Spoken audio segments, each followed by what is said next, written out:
put up there so you have a good understanding of what we're going to do today.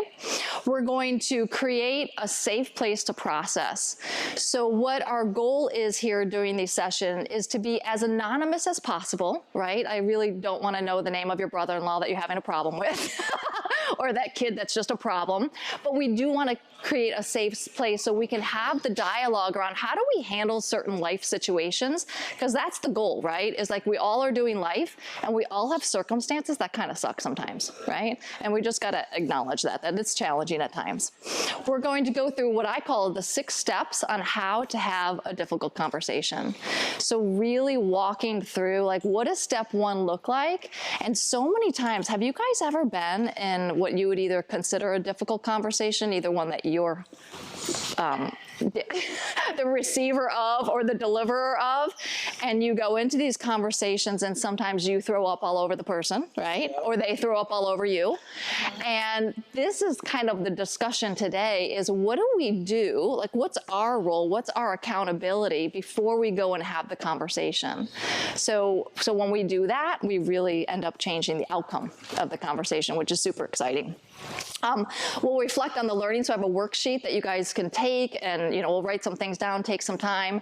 And then as usual, we like to have some time for really any questions and answer or open coaching. So my name is Jodi Hamilton, for those of you that don't know me. I'm a certified life coach, and I am part of the Welcome Home team along with Rick, and I've got Scott and Pilar's around. There you are. Any one of us can answer questions for you, and that's something that we want you to know is that we're not just, this isn't a hobby for us. We're really vested in this, and we're trained to do this. So that's the disclosure. And I'm also not a medical doctor. So there will be points in this conversation where you're going to say, I don't know if that really fits for maybe what I'm dealing with. So for example, when you are working with someone who is maybe mentally unstable or is having a challenge with, it could be dementia, right? Like some of these principles, like these 6 steps might not really apply because you're working with a different situation there. So just keep that in mind, but I'm happy to help and answer any questions. Okay, let's see here. So just at a high level, the format is at the top, and this is, if you're in the right place, is the second half of this slide. And again, safe, confidential, anonymous, all right? We typically have notebooks for you. Today we just have a worksheet. We're gonna learn, this is kind of the way the time is set up. We're gonna learn for about 20 minutes. We're gonna practice for about 15 minutes, and then we'll have open coaching or Q&A for 20-25 minutes. So we try to do it in an hour. There's usually a lot of content. There's also a lot of good dialogue and conversation, which I don't want to shortcut, but we do try to keep it to an hour. And then if it goes over, it'll be coaching and things that you guys want to stay for, meaning a one-on-one. All right. Do you think there's any opportunity for you to hit these slides for me? Your finger's really awesome. Okay, so how do you know if you're in, how do you know when you need to have a conversation? Like what happens inside of you, hi girls, that helps you kind of answer the question, like when is it time to have the conversation? All right, so it's time to have the conversation, what we would consider a difficult conversation. Again, this is subjective, right? You could think of it as fun, that's fine. But typically it's when something's been nagging at you, right? A person's response, a comment, a certain situation, a result that you didn't get, an expectation that wasn't met, or you're having feelings of misery, like the idea of having to be around that person or see that person is just feeling really weighty. And you feel like maybe that if you don't have the conversation, it's either going to get worse or there's no hope in it even getting better, right? Or you're starting to think that separation is a really good idea. I just won't go where this person goes, right? I'll just start to isolate. That's really the opposite of connection, right? That's the opposite of love. And we always want to move our souls, direct our souls in the trajectory of love at all costs if we can.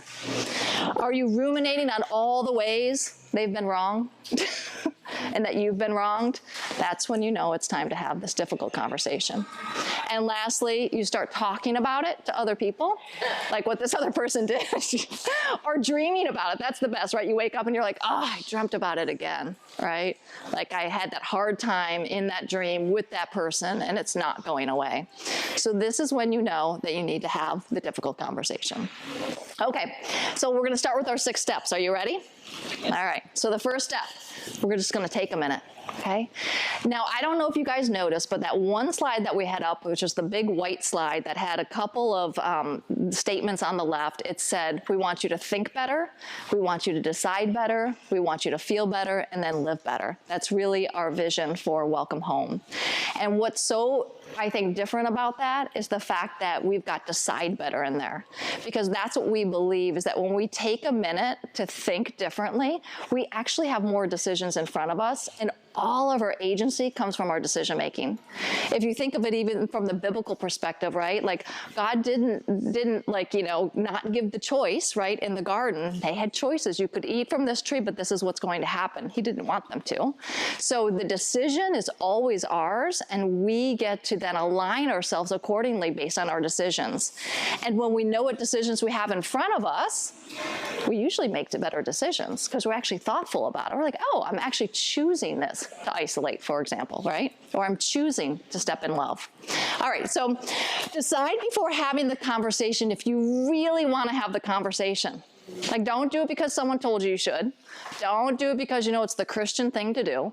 You need to decide up front whether or not you really want to have this conversation.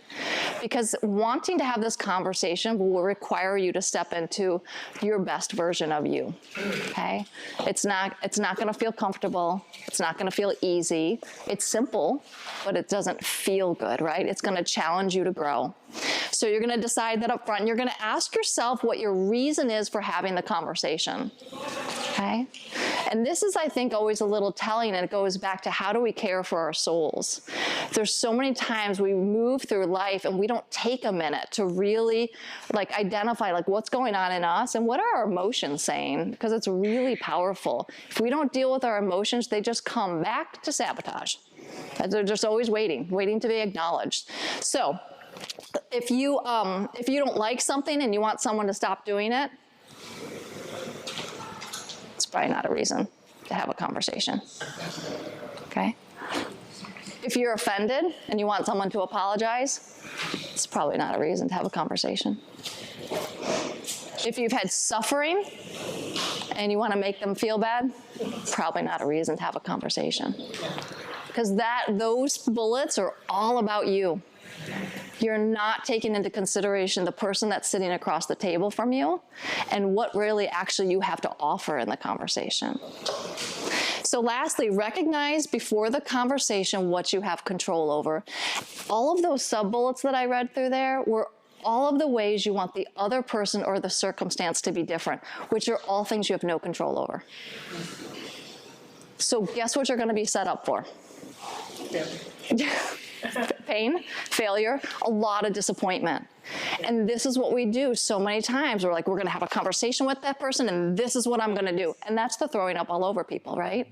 Instead of really understanding, okay, what do I want out of this? So let's go to the next slide there. It's just some examples. I just took those bullets and like kind of elaborated on them. So I don't like it, so stop doing it. So the reason is if you tell them that you don't like what they're doing, they'll stop doing it and then you'll feel better. Okay? So again, it's to feel better, right?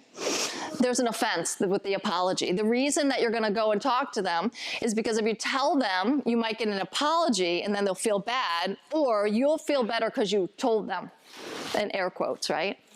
So it's just about venting then. Right? Not a reason to have a conversation. And then you're suffering. You're going to tell them that you've been suffering over what this person did, what they did, and tell them that you'll feel better, or excuse me, and if you tell them you'll feel better, which is a little bit like vindication. So you're looking for a little bit of vindication there. So if you're at all wanting to get back at someone, even just a little bit, it's not a reason to have a conversation. So I'm seeing a lot of faces right now go, it looks, give me some thoughts. What's going on for people? Can you see yourself in some of these conversations where you've had the conversation for those reasons and maybe didn't go very well? I want to stop the evil from happening. What does that mean? It means when you know somebody keeps doing wrong to others and you want to stop it, but you don't know how. Yeah. Because those kids were put in my care by Jesus, and I can't stop them from destroying. Yeah.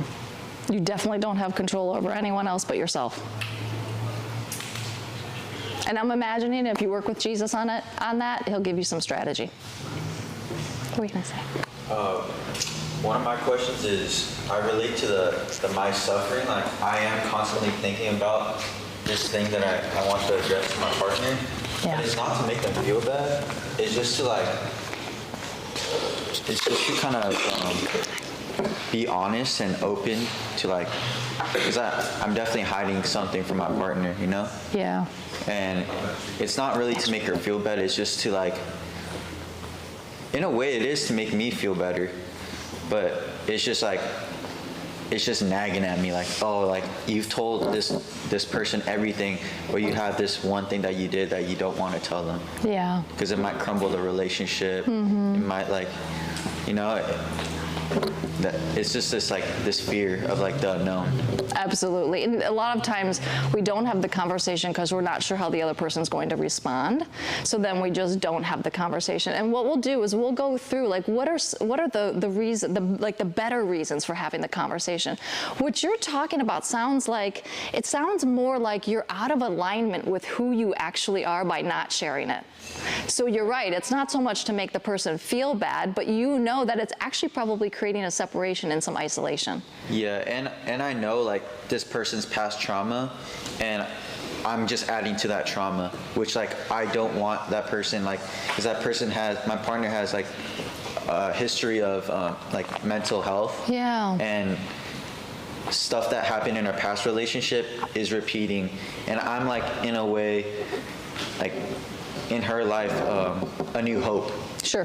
And I don't want to crumble that, you know? So I just feel bad. Yeah. I think we'll get to some of those parts and pieces that you're talking about. And I would just submit to you that, again, we can't control anyone else but ourselves. Right. So, the idea of even you adding to the trauma is not a truth. Okay, so really hold yourself accountable to those thoughts. If she wants to consider it trauma, adding to the trauma, she gets that choice, right? But it's actually not what you carry. So let's just set that to the side and be actually, that's not even a possibility. Okay? So so here we go. There's a theme, right? So if you're not ready, or you're not ready to have the conversation, if you want someone to do something, you want them to say something or change something so that you can feel better. Okay, so I had a situation where I was on the receiving end of someone wanting to change something. And, my spidey senses or the Holy Spirit was this is not going to be a good conversation. I asked for some clarity ahead of time so I could prepare, because I knew it was a conversation I needed to prepare for. Yeah. And they were just, no, it's going to be friendly, candid, whatever. I'm but, I could sense it. Yeah. And everything in me was okay, don't have this conversation because it's not going to go well. But, when I was looking at it biblically, because she's a Christian too, right? So, if we have offense towards someone else, then the Christian thing is to bring it up one-on-one. That's right. Go to the person. Person to person, and then if it doesn't get resolved, so I was if I ignore it, and you'll probably talk about it later, but it came up for me now, so I'm just bringing it up now. So if I ignore it because I'm not getting a good sense we should actually have this conversation, then would I be violating the spiritual law by not having the conversation? Yeah. So, we did have the conversation. It went well. I prayed with someone before we had the conversation because I knew I needed it. I needed to be strengthened before. Went in, and then the Holy Spirit just took over, and the things that I said, I was that's really good because that's not me. Yeah. And it resolved, but then at the end, I realized I was not speaking my whole truth. Yeah. You know, I was trying to placate and, you know, fawning and stuff like that. I was like, So there's still part of me that feels unresolved because like they were vomiting on me, and I was like, okay, well, That's right. how can we mitigate what's happening right here? So as a leader, right, how do we mitigate what's happening here, and then move on? So we can table that, and you'll probably bring it up later. But Well, I think even just going through these steps, you'll start to see, one, you know, where did it go wrong in the conversation? And then whether or not a follow-up conversation of just sharing in love kind of what, you know, what the experience was. Because like you said, like from a leader's perspective, I mean, for those of us that are leaders, like we're willing to hear our stuff and we're willing to learn and grow. So, you know, so if the reception is there, like welcoming the feedback, then you'll have even more information, because you won't be doing it from the things of like, I want to get back at you, right? You'll be coming back with her or to her. Is it her? I think you said her. Yeah. Okay. With really, you know, a sound mind and really addressing the thing on the table, not all the things that happened, right? The thing. All right. So you're ready to have a conversation. Okay, here we are. We're making that decision. You're ready to have the conversation. If it feels like you're going to be at your best, meaning like this is the best you, actually to step in and have the conversation. And if it feels like it's the most aligned with who you are and the most loving thing you can do for the situation. You know, so many times I coach parents with kids, right? And they want to save all of their kids from consequences, right? They want to come in and they want to, maybe they could do anything from like do their homework for them because they missed the deadline or they're staying up late, to, you know, bailing them out of jail. And it's fascinating, right? Because in that place, we actually stunt the growth of the people around us. So when we're willing to have these deeper conversations and address things that really need to be addressed, it's actually a very courageous thing to do, and you actually come around the people that are in your life and you actually grow them by doing the conversation and actually having it. It's not the opposite. When we look away, we say it's just too messy, too painful. We're not actually stepping into really growing up and skilling up and equipping those around us, okay? All right, so step 2 is you're gonna decide the result. I always love people's face on this. They're like, wait, you can't do that. Yes, you can. Just decide. Decide what you want to have as the outcome out of the conversation. I mean, that's fascinating to think about that, right? Like up front, you're gonna decide what's gonna happen. Remember, it only can be something that you can control. So them doing the thing differently is not a result. You'd be putting your eggs all in a basket that you have no control over. So decide what you want to have at the end of the conversation or as a result of the conversation. Get clear on the results you want. And remember, it has to be something in your control. And most of the time, this is what our brain does. It wants all the situations outside of us to change, like the people in the situation. I want my husband to apologize. I want the kids to do what I say, right? I want everyone to like going on hikes on the weekend, like whatever it is. But you know, that wouldn't align with what Mark was talking about today. It's like we want to be able to give people the freedom and the space to show up as who they are, right? And not have them fit in your mold of what would make you feel better. But so many times we're looking to feel better and we're looking at other people to do that for us. And it's actually our job. You know, it's our job to take care of the inside of us and our souls. And it's actually a privilege. You know, so many times we discard our soul and the things that are going on in us because it feels difficult, hard, maybe even selfish. But it's actually the best thing we can do for everyone around us. So we need to clean up our thinking. And if your definition of success, if this is your definition of success, it's going to be a challenge. So it's really, before you have the conversation, you're going to decide, what do you want to have out of this conversation? What's the result? And it's got to be something that you can control yourself. Okay? Does everyone see the value in that and how many times we give our power away to someone else? Like, this is going to be a great conversation if they stop slamming my door. You know? I don't, you know, how do you see connection in that if you're just wanting someone else to change, right? So let's go to the next, here we go. So these are some options. I always like to give options, like you could use a different thinking if you wanted to. This is what success could look like. It could look like clarifying information, right? That's good for everyone. It could be about providing information or instruction. A lot of times that works with kids, employees, right? It's like maybe you didn't realize this is the way that we do things. This is how it works. And some of this is a little different when you're raising kids because they're under your roof and you're really, sometimes they just have to fall in line with your authority, and I get it. So, not for every situation is this perfect, but for most, sharing your feelings. You can definitely share your feelings, not to blame the other person. They can't make you feel something. That's all your own creation, my friend. And not to give them accountability. I see this a lot with parents and kids too, right? Is the parents are sharing their disappointment and everything as if the child did it to them, right? It's not really a place of love, right, when we're doing that. Provide love and support. So that's a great starting place, right? A reason to have a conversation, a result to provide love and support. So sometimes you see things going on, right? Behaviors in people. It could be anything from an adulting child to, again, an employee, a spouse. And when you come to the table and just with love and support, that's a great result. Like, hey, I'm noticing this. I'm seeing this behavior.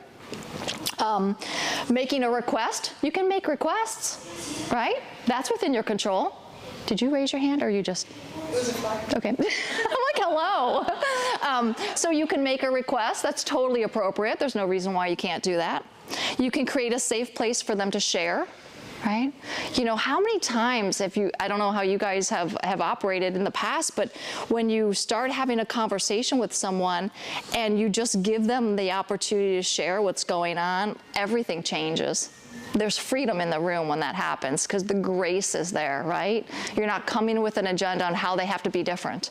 You just give them an opportunity. Share a boundary. So boundaries are a little different, right? There are some people in our lives that we would consider are a little more toxic. So boundaries are your if-thens. If you do this, this is what I do. Okay? It's okay to share that. And again, it's all something you can control. When you start yelling at me, I leave the house. When you raise your fist, I call the police. Whatever that looks like, okay? So that's something that you can do often to protect yourself. Success can look like hearing their thoughts and opinions. That's my favorite one to do. I'm like, tell me more on how this thing that you did was like this great idea. I usually see it with my kids. It's fabulous. They're like, how was this a great idea, And then just showing up. So success is really showing up and not just looking at behaviors. Because again, a lot of times we see things going on in people and we don't take the time to just show up and ask the question or dialogue or, have them share anything like what's on your heart or what are your opinions and thoughts about this. And it's a really powerful place to come from as a success factor for your conversation. Anybody have questions? Are there any ahas? Yeah. I'm not too sure how to address my issue. It was kind of a Christian relationship, and there was a lot of, theft, and it was consistent, the stealing, but there was also like a cleverness, like, oh, you didn't see me, I totally snowed you. And so it kept coming into the relationship. So when I try to do conflict resolution, it's almost impossible because it's like, I feel like I'm dealing with a stone wall that thought, you can't possibly know. Mm-hmm. And so I don't know how to get past that or if I need to. Right. Yeah. Yeah. But it feels like they don't realize, God saw. And yeah. he tells so it's like, please just, work with me on this. Yeah. We'll try to figure it out kind of thing. So would you say that is an example of when we want the other person to do something different? Yeah, it is. And yeah. I don't want to leave it like that because I realize, win or lose, yeah. it's better to just bring it out in the open. That's right. But I can't even get there because there's still, a stone wall there. Sure. Of deception. So, yeah, I would just say that that's probably more aligned with boundary setting, where because again, we can't control anyone else but ourselves. So you can provide all of the information and they can still say, I have no idea what you're talking about. It can be gaslighting, whatever it is, right? So that's when you just say, when I recognize that this is what's happening, this is what I do. So you don't have to recognize. I'm actually going to take the burden off of you, but when I recognize the thefting, like I will remove myself from the situation or whatever that looks like. And sometimes you just don't have a choice as around like whether or not you want to stay in that relationship. But, you know, if there isn't a compromise there as far as like how are we going to work together on this, like sometimes it's something that you need to. So is it okay to put everything in paper for my lawyer? Because now it's like, it's legal matters. Yes, always. Okay. Yeah. Yeah, always. Document everything. All right, so step 3, decide your thoughts. So the first thing we did is we were going to decide whether or not we're ready for this conversation, okay? If we're really good, you know, if we're in this to win this, right? And the second thing we did is we wanted to decide what success was going to look like. So what is the result going to be? And it had to be something that we can actually control for ourselves. The third thing is we're going to decide what we're going to think and feel before we even go into the conversation. Okay, which is really powerful. Again, it creates more responsibility for us to really work through what that conversation is going to be like and what the outcome is going to be, because everything is based on us, right? It's the only thing that we control is us, our own mindsets, our own emotions. So here we go. The first thing you're going to want to do is you're going to want to do what I call just coaching yourself. Everything comes with a thought-feeling combo. When you think a thought, there's a feeling associated. When you're feeling something, there's a thought in there attached to it. They always come together. So if you're thinking that you're going to create trauma, right, for your partner, what's the feeling that comes with that?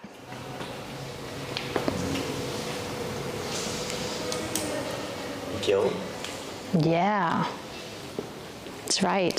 So if you go to the conversation and the only thing that you have going, a few of the things that you have going on in your mind is like, I haven't had this conversation, so I'm creating trauma for my partner. You're going to come with guilt, and that's not going to be the same level of conversation that you want, and the success factor won't be there because you'll be operating out of that spirit of guilt. So I put up 8 emotions that I love when I'm going into these conversations. These are the emotions that I'll try on and I'll wear when I'm in the middle of the conversation. But you guys, you have to practice it. Okay? Because you're not, again, like sometimes you're bubbly on the inside before these conversations. You know, someone's made you really upset. You know, it's much easier to go to anger right now than it is something else. But these are the ones that I found are really helpful. Compassion, curiosity, peace, love, openness, kindness, understanding, and patience. So when I can try those on, when I can put those on in the conversation, my thoughts always align. Right? So if I'm feeling patience, then one of the thoughts that I might have is that this conversation will be a process. Conversations like this are a process. They're not usually one and done. If you think about relationships, go ahead. So in the example of guilt, Yeah. what of these would you associate with that? You mean how would I flip it? Yeah. Okay, so if the thought is I'm creating trauma for my partner, I would probably flip it and I would create either compassion for her, like this information might be hard to hear, and so I'm feeling compassion, or maybe I would think more along the lines of nothing but good could come out of this. Right? Because when you come into an openness and you're being honest with someone and it's not from a place of trying to hurt them, you know that there's an opportunity for intimacy, right? So you could be feeling intimacy when you're thinking something like, nothing but good can come out of this. You get to decide. I don't know if that's a good example for you or not, but you get to decide up front, like, what do I want to feel? And the way I like coach my clients is you put on the emotion first. Okay, I'm feeling compassion, okay? All right, what do I have to be thinking to feel compassion? Oh, that this might be hard for her to hear, that I didn't tell her the truth before, or him, whoever. You know what I mean? Oh, okay, then I'm going to have a lot of compassion stepping into that. Well, let's try on curiosity. You've got an employee that says that they want to get ahead, but yet they're late every moment for every shift, right? So you're curious, that's your feeling, curious. Oh, so one of the things, the thoughts I might have is like something like, I don't understand how being late is going to help you get ahead in the company, right? Something like that. I have an example there. The circumstances that your husband makes a comment, right? And so the thought that you have is that, if he loved me, he wouldn't like say those things or make those comments or treat me like that. And so of course the feeling is offended, right? So when you're ready to go into that conversation, if you're still partnering with that thought and that feeling combination, you're going to get a much different result. Instead of, maybe the thought could be something like, this is a great opportunity to open up the lines of communication. And the feeling that's going to come with that is a lot more open. So maybe that's openness. Yeah. Does that make sense, or is everyone kind of understanding how that works? It's really interesting because when you start to recognize that you have thought-feeling combos, you start to get onto yourself. You're like, oh, there's some familiar patterns here. There's a series. I always tell people that you typically operate from 1 to 3 sentences your whole life. And they come in varying forms. And then when you realize what they are, you're like, I got you. We're going to get that done. All right, so next, step 4 is you're going to plan the conversation. So there's some kind of sub-steps here. You're going to really start to plan on what you're going to say. Not from like you're going to script it. I mean, you could if you felt like you needed to. But you're first going to kind of decide how you want to lead the conversation. Okay, so I have some samples here. And I always say, be as real and authentic as you possibly can. Really come to the table being your true self. Not how Jodi would do it or how Scott would do it, but how you would do it. So here are just some samples. I want to tell you this because I love you, okay? Not because I want to feel better, right? But it's really because I love you. I wouldn't say anything if I didn't love you. I want to talk to you about something that may not be easy to hear, and it's not easy for me to say. And that might be a really great one for your situation. I want to tell you because our relationship is important to me, right? More important than looking away and just keep doing the thing. I want to do this because I care about your success and I want to be honest with you. And I love you too much to not have the conversation. And then sometimes, depending on your feelings, sometimes, other personalities are a little brash and a little challenging. So I said at the bottom here that you could start with a cushion. And you can couch your lead in with like, are you ready to hear this? Like something that might just kind of buffer the response that you might get from that other personality initially. I have something to share with you. It's kind of a big deal. Are you ready? Like, this might be hard to hear. Are you ready? So kind of figure out how to try that on before you go into the conversation. All right, so then the next thing is you're going to get the facts down, okay? This is really important. This is kind of what you were talking about, I think. So we really make a lot of assumptions where we think people know stuff, know the same stuff we do, and we don't. So I'll take an example of having an employee, for example. So let's say I have an employee that is late for every team meeting by at least 5 minutes, right? And so the thought that I'm having is they're disrespectful.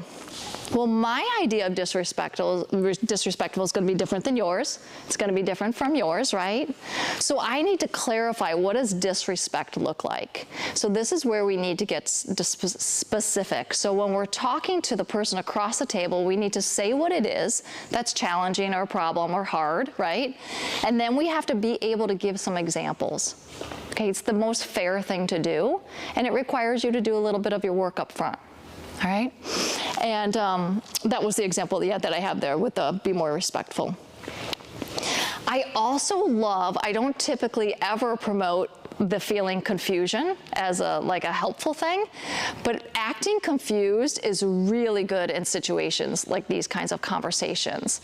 So you can say, I'm just confused. I'm just trying to understand how does, and you present what their action is with the result that either you're getting or that you'd like to have. You're like, I'm just trying to understand how those two things go together. So I'll say to my kids, for example, I'm just wondering how when you didn't empty the dishwasher but still want $20, I'm just wondering, how does that work for you? And they're like, oh, yeah. So you help them, you kind of serve up all the facts so they get to decide, oh, you know what, I didn't actually do my part. You know, there's a discrepancy here, and I can see why that person's confused.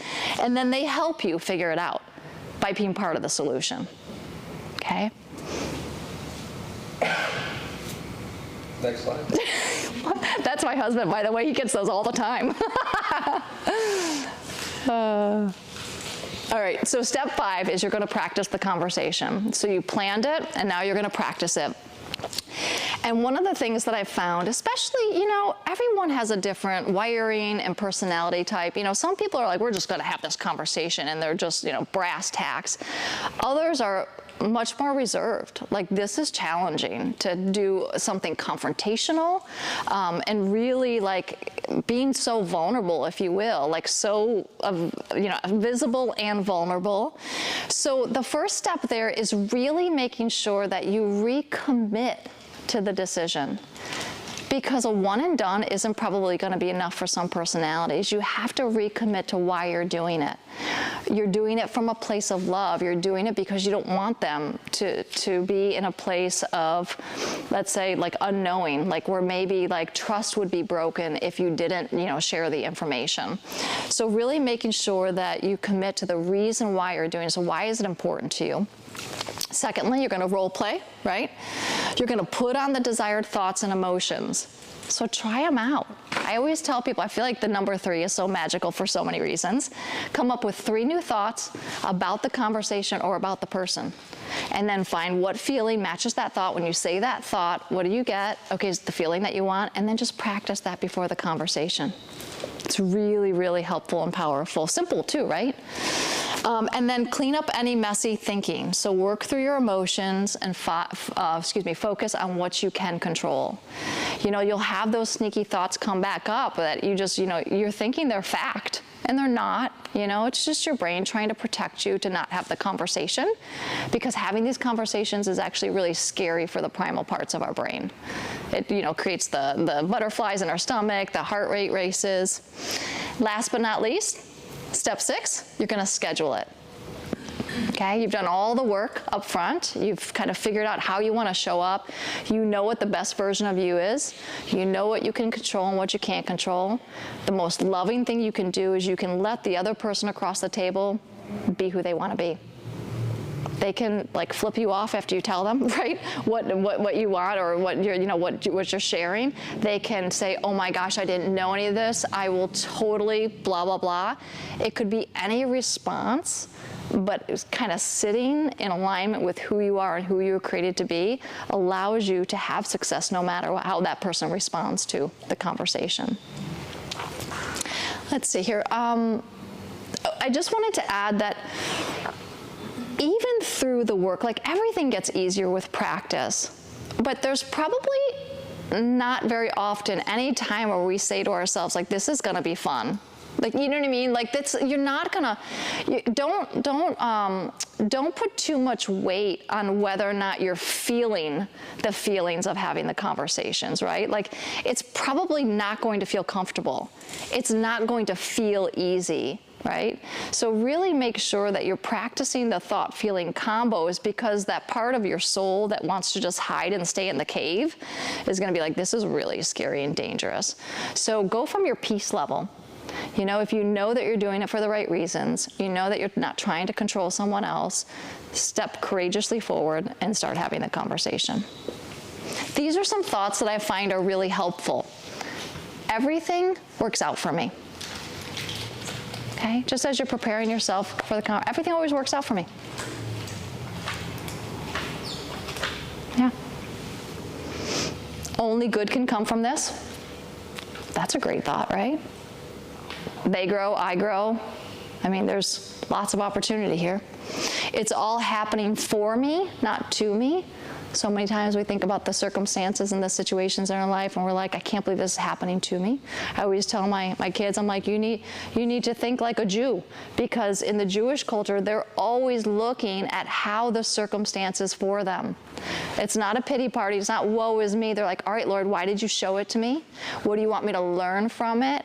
What's my role in this, right? they're like so much more into the reasons why this is in their life instead of, I wish that it would go away. This will end shortly or be over soon. So the conversation isn't going to go on forever. You're going to have it and it's going to be done. Like it's got a beginning and an end, right? You're scheduling this. And this is an amazing opportunity. That's a little lofty for some people, I know. But it really is an amazing opportunity. You can hit it again? Yeah? All right. So I have worksheets for y'all, and I think they're in the basket back here. We're going to pass them out. This is something that we can work on now, and you guys can ask questions, or you can take it home with you. How many of you were able to identify at least one person in your life that you probably need to have a conversation with? Yeah. So, it won't be the last either, right? This is all really good stuff for your whole life, next week and the week after, because I feel like just, doing life with people and willing to build relationships requires these kinds of conversations more often than not,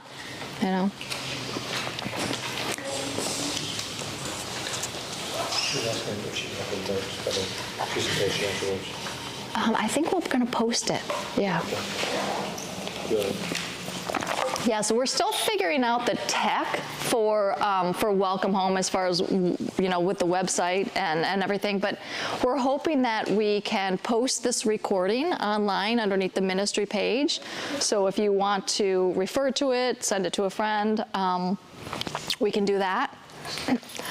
And then, oh, thank you. I could have given that to you. And then, there's on our webpage underneath the Coast and then Ministries, you can we've got to contact us. You can send us an email, and we can get you any information that you might want or need. And we're also always taking suggestions from you guys. If there's topics, the intention of these coffee conversation is it's just a single topic, kind of one and done, and they're relevant hopefully to your life and the things that you're going through. All right, so have you identified a person that you need to have a conversation with? All right, that should be a box there on your worksheet.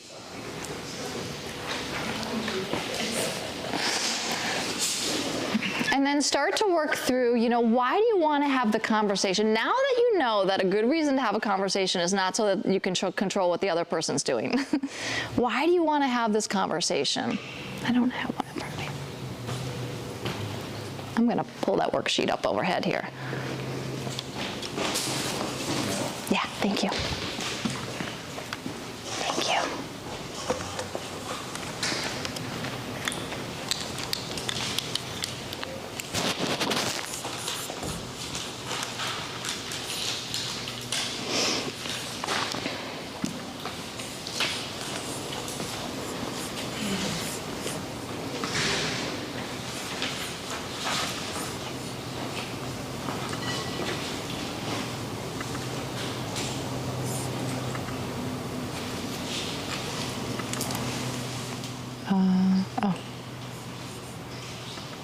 Maybe not. Sorry, folks. It's just thinking.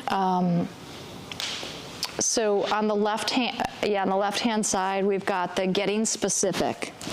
So this is where you want to start to brainstorm, like what are the specifics about the conversation? So again, saying, you're disrespectful isn't going to help the other person define what disrespectful is, right? So this is where you'd start gathering the specifics around the thing that you want to talk about. Okay, so I'm trying to think if I have a good example. Scott, do you have a good example of anything that we've gone through? No. What was the question? Yeah. Like it's specific, yeah, right? Specifics, like around a conversation that we've had, where like maybe my idea of like the example is like you need to be more respectful, and you're like, I don't even know, what do you mean by that? Like I made coffee in the morning, and I was thinking something else. Usually I have a quick response. Yes, you do, my friend. I'm a little distracted in my thought this morning. I have to apologize. I had yesterday was an interesting day for me, and I'm still like sleeping. Sleeping, walking. We did a scout trip yesterday, and we ended up hiking 10 miles with full pack gear, and it was unexpected, and so like I'm kind of exhausted. But that was actually a really good conversation yesterday when we were looking at certain outcomes to be had between the two groups that were in That's right. the camping situation. And so, you know, and just for context, we went to a place to camp. It was overloaded, and we'd made the decision to not stay and hiked back out with all of our gear because it was the right thing to do and a good way to witness to those other folks. And so in that conversation, it started with hostility and anger, and they were prevalent, and we pulled back and said, you know, everybody breathe for a second and let's talk about how we can do this a different way. And then when they came with some of those emotions we talked about, or those feelings we talked about at the beginning, the compassion and the kindness and the other ways, the opportunity to have a real discussion about what we both wanted to get out of it and how it was going to work was really easy to go after. Was that helpful? It's helpful. So what Scott's talking about is yesterday the Boy Scout group had about 25 to 30 people all hiked in for like 5 miles there, 5 miles back. They get to the campsite, it's completely overloaded, and a whole group of older gentlemen, 40-ish, 35 to 40, are having a bachelor party. So you can imagine. So it was a real eye-opener for everyone there, and so they were going to have to pitch their tents all around the bachelor party. And so it was just an opportunity, I think, is what you're sharing about. You know, can you imagine? And so there was, you know, it started out with everyone throwing up all over each other, and really what they ended up settling into is like, how can we have this conversation with the most love instead of saying, well, you guys pitched your tent in the wrong place. We should have been able to do this, you know, and blaming, right? So that is a good example. I'm thinking of something a little bit more linear, though. Maybe even like with my my children, I'm sure there's a lot of opportunities where I've shared with them, yeah, I guess like just the example of being able to, yeah, I don't have a good example off the top of my head. Go ahead, yeah. Okay, so we've had this conversation about emotions and the desired outcome. Yeah. So I practiced that before talking to someone. And so I know who it was, I know why I wanted to have that conversation, and the specific things. And so I decided this is how I want to feel afterwards. And I had the conversation, and this person turned it around and said, oh, I'm so sorry. I'm no longer the victim. And so I was speaking from a place of, I'm not a victim, but this is, you know, this was not okay, and this is how I feel. This is how it made me feel. You know, maybe we want, you know, it's good to be more careful next time. And the person turned it around and made it seem as if I'm the victim again, and poor you. And so I'm like, oh shoot, I wasn't prepared for that one. Mm-hmm. So my desired outcome, I walked away. Wait, am I still the victim? No, I'm not. Yeah. And so I struggled with that, and I'm like, I'm not going to go back. I'm not going to have that conversation again. Yeah. But I did struggle for a few days. Yeah. So what do you do then when you know the desired outcome? Yeah. The feelings you want to have or leave with, mm-hmm. and it totally backfires. Like, yeah. It's not. Well, I would actually question whether or not it backfired. Okay. And the reason being is because sometimes we get a glimpse of what the other person is struggling with, mm-hmm. in their response. And it's okay for them to be wrong.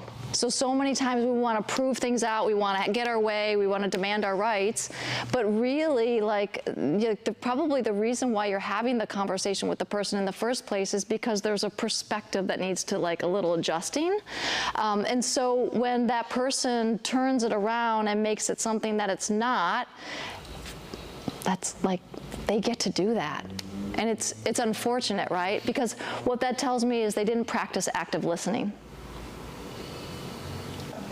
Right? When you don't practice active listening, you're not engaged with what that person is telling you. You're thinking about all the ways that you are right or the agenda that you have on your heart, right? So it's actually revealing something about them that's a really big deal. And from like a Christian perspective, a biblical kind of God-loving, when we discern what's going on for other people, the call is to pray. Like, so you actually got to witness something that person may not even have the revelation of yet. but you got a glimpse of it. And you actually get to intercede and pray for that person, that they would actually either see that, be released from it, or just, or whatever, just pray for them, you know? But do you see how much more empowering that thought is? You're not a victim. Oh my gosh, Lord, you just showed me something. And actually, you were probably right in that conversation because of how it turned around. Like, that's what happens, huh? Yeah. So we get to witness other people's limits and capacities when we go into these conversations, for sure, right? Does that make sense? Yeah. Not easy, because you want it all to be, you know, everyone like shake hands and hugs and kisses, and sometimes it's not. But that's loving the other person well. Again, when you allow them to just be them, it's really hard sometimes. You have to really reset your brain on that, though, like that you actually, we're privileged to see something. Yeah, you're not the victim. For sure, no. What else? Anybody? Okay, so we've got the specifics there on the left, and then, can you just get rid of that little window? I can't see this. Mama, can I look at yours? All right, so then the desired outcome, like what do you want to have as an outcome out of the conversation, right? Again, it's something that you can control. You could just be sharing, you know, what went on for you, how, you know, just maybe that this is challenging for you. I know I've shared with Scott before, this is a good one. So sometimes, he's like, I'm gonna be over there. You know, there are sometimes responses that are less than joy in our household. And so that'll happen, and I will share with him that when that happens, it's actually harder for me to manage myself. And it's not because I'm blaming him, it's because it's actually an opportunity for me to grow. Like, I should actually be able to like operate out of this really amazing place, no matter how someone else acts. But I do share with him at times, I'm like, when you do that, it creates a stumbling block for me. It's not your fault, but that's where I'm at. I'm actually not strong enough sometimes to overcome the thing that you just did. You know, and it's not to blame you again, and it's not to shame you, but just want you to know like where I'm coming from, because this is hard for me when you do it like that, you know? And then we'll go further with the conversation. We'll say, well, how does that response, whatever it is, like maybe it's the anger around the situation, like how does that align with what we believe? And it's like, oh, now we're gonna have that conversation. Not in a bad way, but again, like I'm curious, like how does that work for you? Like how in your mind does that like all settle in? So there, that's a good one. I can't do this anymore. That's okay. All right, and then we have, I'm not looking at any answers. No, I don't have. Go ahead, yeah. Hey, so something interesting about what you're talking about, how one person might see disrespect in one way versus one person might see disrespect, but the other person might not see disrespect in a similar situation. I actually had an interesting conversation after church. I went over to my buddy's house just to check up on him and see how he's doing. And having a conversation or just getting a desired outcome is really interesting because we're all different. And one person going through something, or one person seeing if they're efficient in one manner, might look totally different to another person. For sure. So it's really interesting trying to go about certain situations, because we always think from ourselves and how we do certain things, but that's not how other people do operate. For instance, like we're talking about how when we don't want to speak to our friends, he will completely ghost and ignore calls or whatever. But for me, I can't do that. I have to be upfront and tell him, hey, no, like I'm good, I can't hang out, or like, yeah, sure, I'm down, you know, like I have to be communicative. But for him and some of our other friends, that's just not how they roll. And that's the challenge, really, is stepping outside of yourself and realizing, oh no, like this is bigger than like my own world, and now I have to, in order for this to be a efficient conversation, I have to think about how this person operates, and you don't even know how they operate because you're not them. Yeah. So that's the challenge, right? Yeah, well, yes and no. I would say that maybe, give yourself a little grace as far as like you actually don't have to figure out how they operate. Because you're actually just creating more of a burden for yourselves. So really make sure you know how you operate. Because that's really the whole point of the conversation, right? Is you're coming to the table with how you operate. You're not trying to figure out how they operate. They'll hopefully share within the conversation. So for example, when, like maybe the example for you, it's not about respect, maybe it's about honor, right? You're like, hey, I just feel like not answering texts is dishonoring. And so then you're having the conversation around how you perceive it and what that looks like and the specifics around it. You're not asking them to sign up for what honor looks like in your book. You're just sharing with them your perspective and the experience for you. You know what I mean? But if you're trying to figure out what the other person would perceive or think, that's really hard to do if you can do it at all. I'm gonna say it's so hard for these kids. I know you're younger than me, but when the phone rang, I answered it. With the dialing phone in the corner, the phone rang, I don't know who's on the other line. Yeah. So I go and I answer the phone. Yeah. So when I watch these young people, oh, I don't want to talk to them. Oh, I don't feel like talking to them right now. And it's like, let me know. When I call you and we're going to do something, say yay, nay, or nothing. Yeah. Just to ignore it. It is very disrespectful. But the computer knowledge we have has made us so smart that we're stupid. Sometimes I want to take this phone and drop it in the deepest part of the sea. So, we had that, I think we had that similar conversation as a team, as a welcome home team, because we would send out a text and not everyone would answer. So we had to have the conversation where we said, okay, this is what it looks like to value relationship, value communication, is we make sure that we respond now. And we have a joke because sometimes we just respond with a period, like a dot. Because it means you just heard it, And so you can make that request to your friend, like, hey, instead of like just not answering me or forgetting to answer me, because sometimes they've just forgotten, can you just like send me a dot? Put a heart on it. Anything, But you're communicating what you'd like. You're not trying to figure out what they're thinking. Yeah. And to be honest with you, like, on the other end of what they might be going through is something that you just won't know. Right. Giving them options, because it's so difficult to actually click the emoticon key and then kind of scroll up to where the thumb is and then press the thumb. That's like 3 steps, man. You just do a dot, it's like, what's that? There you go. You'd think he's 14. Yeah. Did that help? Yeah. Yeah, sometimes it's tough to talk to someone because it's almost like if you're talking with your perspective, it's almost a different language to another person. And I want to speak the same language here. Yeah. And sometimes the other person doesn't even know that that's how they operate. Yeah. So like for you to guess, it's like, it's absurd. Like you really shouldn't, but like I'm just trying to be efficient here. Yeah.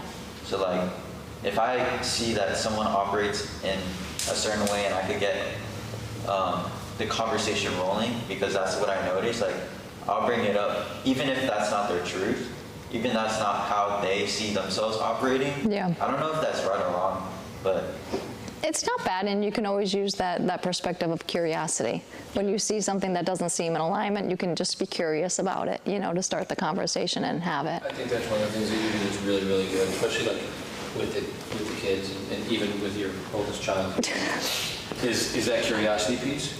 Because the other person in the line, you're not casting anything on them, you're actually inquiring about them, right? Yeah. I'm like, oh, you really do want to know what I'm talking about. Well, let me give you some more insight, right? And the curiosity thing works. Yeah. It's phenomenal. And it's so simple, and I've never thought about it previously, but Yeah. especially for kids. Yeah, and then the other thing that we had up there was just the idea that, not everyone's going to know what you're talking about, and that's why you want to be specific. So you want to be relevant, because if you're talking about something but they don't have the same context, background, experiences, or even terminology, that's why it's important to be specific. Like, what is it that you want to talk about, and how does that get defined from your perspective? And they might call it something, oh, you mean this. You're like, yeah, okay, sure, that too, but then you're on the same page. Yeah. Okay. I think, like, I understand what you're talking about here, because it's like an open exchange. But in my situation, it's really somebody who's supposed to be a Christian, who's a bit older, and has a lot of, there's a lot of complexity going on. But the bottom line is there's been a lot of money involved.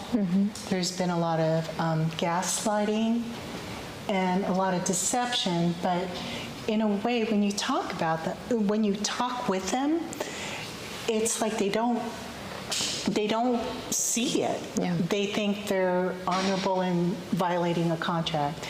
They think they're honorable in stealing it. Somehow they've justified it to themselves. Yeah. Do you have experience with that, to how to get beyond that? Well, so the legal aspect is always going to be a good route, because you're going to have to, get some things in order. That sounds like narcissism. Yeah, it is. Yeah, that's actually what it was diagnosed. Yeah. Yeah, and so you know what? Yeah, that's all on them. Like, you know what I mean? That's not trying to get that to change is going to be really probably futile. That's what the therapist said, that the narcissistic personality, you can have all the conversational skills, yes. But bottom line is their agenda rules. That's right. That's right. Every time? And To a narcissist, yeah. They're not, you're not going to sway them off their opinion. And the only, they want to. and the only thing you can, go ahead. Unless it benefits them. Yeah, right. And so the only thing you do is just keep coming back with love, whatever that looks like. And you have boundaries, right? Yes, exactly, for sure. Certain things to that person so you can protect those areas that have been offended before, or if that's the right word. Right? Like you said, there was monetary issues, right? like big so you need to put boundaries around, what you give them and what you allow them to enter into with you. Have access to, yeah. Yeah, we can talk offline if you'd like, but that's a little different a situation than I think the typical. Okay, I was trying to think. Yeah. I think it's the boundaries that are going to be really big, and you're dealing with a lot of manipulation there, I'm sure, with that personality type. Yeah. Yeah. Big time. Yes, thank you. And then what are you willing to give up? I love this question. I ask my clients this a lot. What are you willing to give up to go up, right? Because a lot of times, when we're entering into these conversations, before we have them, we want to really think about what is our exchange. So we need to trade something that we've been holding on to. Maybe we've been holding on to control, right? What do we want to give up to be able to go up? And I do mean that from more of a spiritual perspective, right? So when we trade something, everything, the law of sacrifice is in play. When we trade something at a lower nature, we'll get something better. But we have to decide, like, what are we willing to give up? And if you think about just the life of Jesus, right? Like, people are like, salvation is free. I'm like, oh, no. There was still a trade. Someone traded their life for that, right? So it's actually a universal law that's in play all the time, is that we actually can decide up front what we want to trade. I want to trade my anger for patience. So, Carla, even if you could think for yourself, like, what do you want to trade in these conversations? Trade my disgust or my, anger, I guess is probably a good one, for something else, just while you're in those conversations. Doesn't mean the person's going to change or you're going to get a different outcome from them, but how do you want to show up? Because your alignment with both, like, who you were created to be, your soul, and also your spirit is just going to be so much bigger than the conversation on the table. Because it's when we trade for something greater than what we're carrying, we actually expand, and that means that God gets a bigger expression through us. And that's the goal of every different conversation, is that we grow into that bigger version of us, which is just more of God expressing himself through us. Matthew, do you have a question? No. Yeah, tell me. No? Okay. I saw your hand go up. Oh yeah, I was just.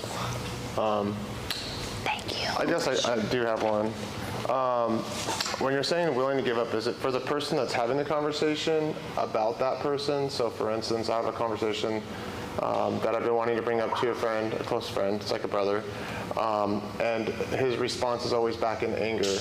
I know he knows that it's a protection thing for him, why he gets angry, so that it pushes people away not to have that conversation. Right.